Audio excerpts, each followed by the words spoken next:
जय गुरुजी, शुक्राना गुरुजी। आशा करती हूँ आप सभी गुरुजी की कृपा से अच्छे होंगे। आज मैं आपके लिए एक नई साखी लेकर आई हूँ। आज की साखी का विषय है ईश्वर जब देता है तो छप्पर फाड़ के देता है। चलिए सुनते हैं आज की साखी।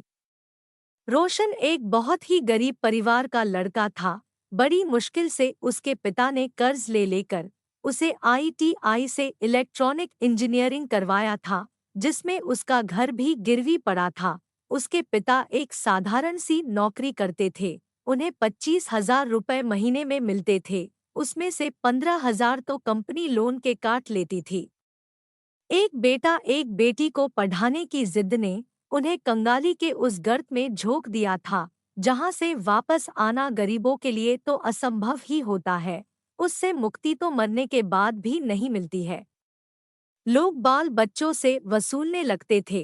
रोशन के पिता प्रदीप ठाकुर ने सोचा था कि बेटे का इंजीनियर बनने के बाद उनकी समस्या दूर हो जाएगी, क्योंकि उनके टाइम पर इंजीनियर होना अपने आप में बहुत बड़ी बात होती थी। लेकिन हो उसका उल्टा रहा था। रोशन को कहीं ढंग की नौकरी ही नहीं मिल रही थी। वह धक्के खाते खाते थक गया था। घर के हालत से वह बहुत दुखी था। मजबूरी में उसने वॉचमैन की नौकरी पकड़ ली थी, क्योंकि जब तक ढंग का जॉब नहीं मिलता तब तक तो खर्चा भी चलना चाहिए। लोग ताने मारने से नहीं चूकते थे।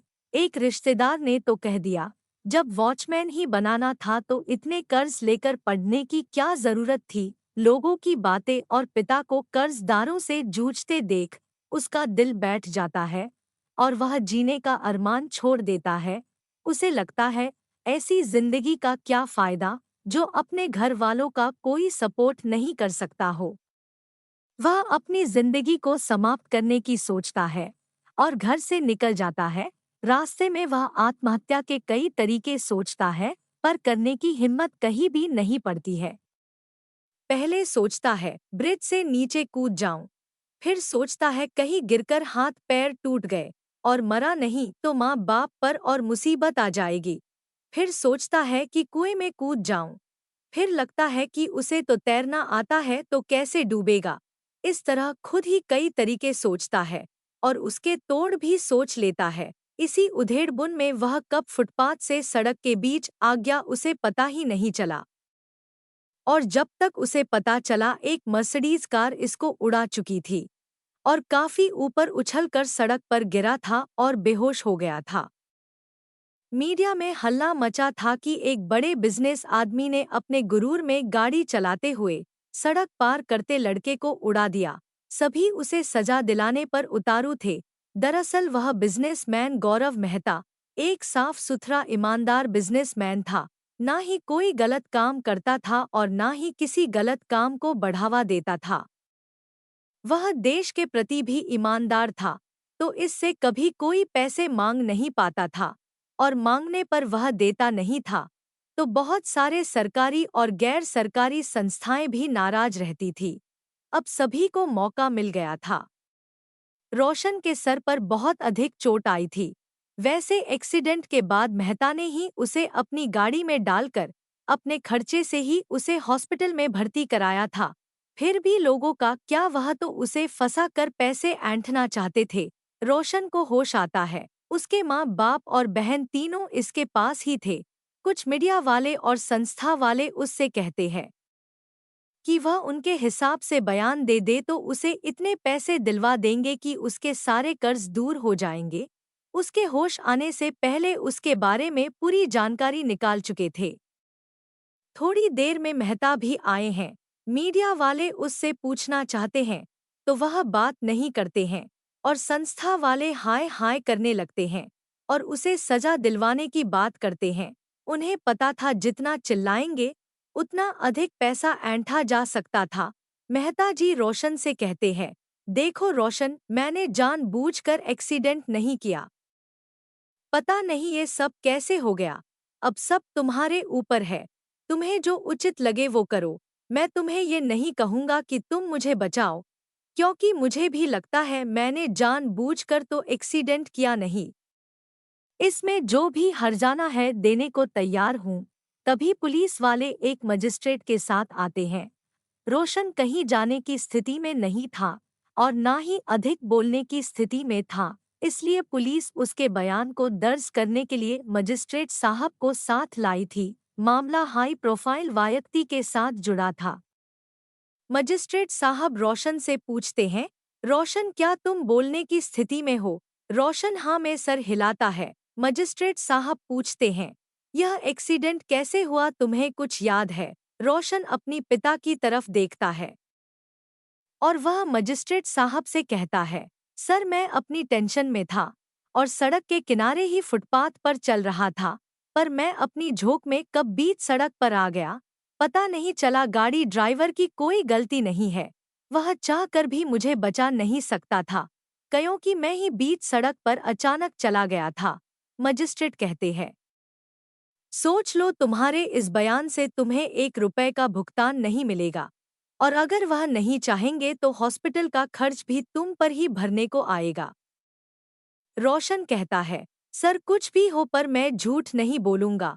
मजिस्ट्रेट उसकी तारीफ करते हुए इसके पिता से कहते हैं, बहुत नसीब वाले हो जो ऐसा लड़का मिला है। मजिस्ट्रेट जाता है, सभी संस्थाएं और मीडिया वाले मुंह बनाकर रह जाते हैं।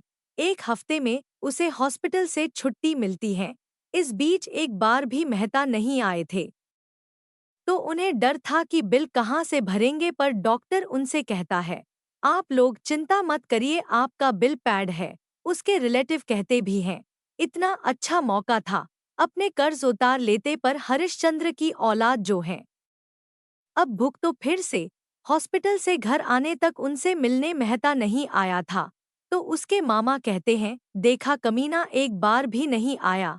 तभी एक कार आकर उसके घर के सामने रुकती है, उसमें से एक सुंदर सी लड़की उतरती है और उसके घर के बारे में पूछती है, तो एक आदमी उसके दरवाजे की ओर इशारा करता है, तो वह रोशन के घर जाती है। रोशन को वह कहती है, हेलो रोशन, मैं मेहता साहब की बेटी सोनिया हूँ। डैड को अर्जेंट लंदन जाना पड़ा तो वह आ नहीं पाए, पर उन्होंने तुम्हारे लिए कुछ भेजा है। वह एक लिफाफा देती है, तो बिस्तर पर पड़े पड़े ही रोशन खोलकर उसके अंदर के पेपर निकालता है। पहले एक चेक निकलता है जो उसके पूरे कर्ज के बराबर की रकम थी, पूरे 22 लाख जो उसके पिता को चुकाने थे, और दूसरा लेटर था उसकी ज्वाइनिंग का। उसे कंपनी में इलेक्ट्रॉनिक डिपार्टमेंट का हेड बनाया गया था, जिसका पैकेज था 12 लाख रुपए ईयरली। रोशन की आंखों से आंसू निकलते हैं। उसके पिता घबरा कर देखते हैं, तो वह इशारा करता है कि कोई टेंशन नहीं है। वह चेक पिता के हाथ में देता है, तो उनके भी आंखों से आंसू निकलते हैं। वह तो सोनिया के पैर छूने लगते हैं, तो वह उन्हें रोकते हुए कहती है, नहीं अंकल, ऐसा पाप मत करिए, मैं आपकी बेटी समान हूँ। मेरे डैड ईमानदार और शरीफ लोगों का हमेशा साथ देते हैं। अब वह रोशन से कहती है, रोशन तुम्हारी सैलरी अभी से शुरू हो गई है, ठीक होने के बाद तुम ज्वाइन कर सकते हो और कोई ज़रूरत हो तो मुझे डायरेक्ट कॉल कर सकते हो। वह अपना नंबर देती है और उनसे इजाज़त लेकर जाती है। मारे खुशी के वह लोग उस बेचारी को चाय पानी तक पूछना भूल गए थे। रोशन सोचता है, नियति भी क्या क्या रंग दिखाती है। यदि मैंने आत्महत्या का न सोचा होता तो आज वही वॉचमैन होता। इसका मतलब है कई बार बुरी घटनाएं भी हमारे लिए अच्छे मार्ग खोल देती हैं। बस धैर्य से सभी अच्छे बुरे दिनों का सामना करना चाहिए। नियति तो अपना खेल खेलती ही है। संगत जी, आपको हमारी साखी कैसी लगी, आप हमें कमेंट करके बता सकते हैं। अगर आपको साखी सुनना पसंद है तो आप हमारे चैनल को लाइक सब्सक्राइब कर सकते हैं। चलिए फिर मिलते हैं नई साखी के साथ। तब तक के लिए जय गुरु जी, शुक्राना गुरु जी।